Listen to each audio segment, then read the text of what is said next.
жазған еледі.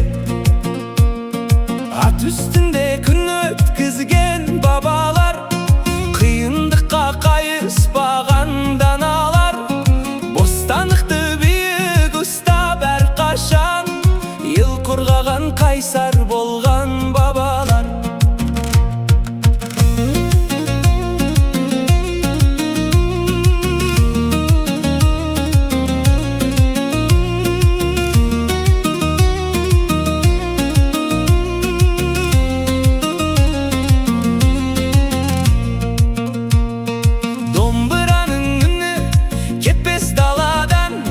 Жүрек тербеп сыр айтады санадан, бірлік болса алынбайтын қамал жоқ, қазақ деген ел мықты ғой жаралған.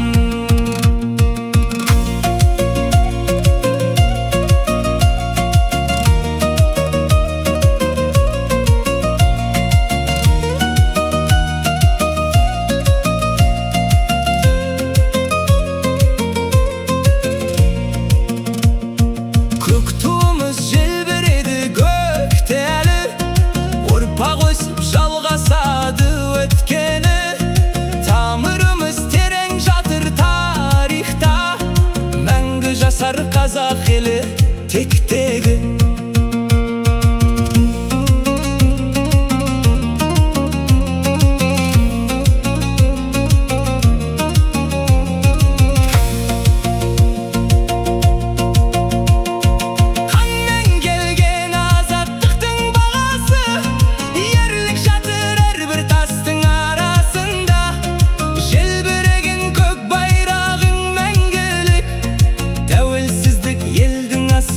Арманы домбыраның үніменен таң атсын, қазақ рухы ешқашанда жоғалмасын.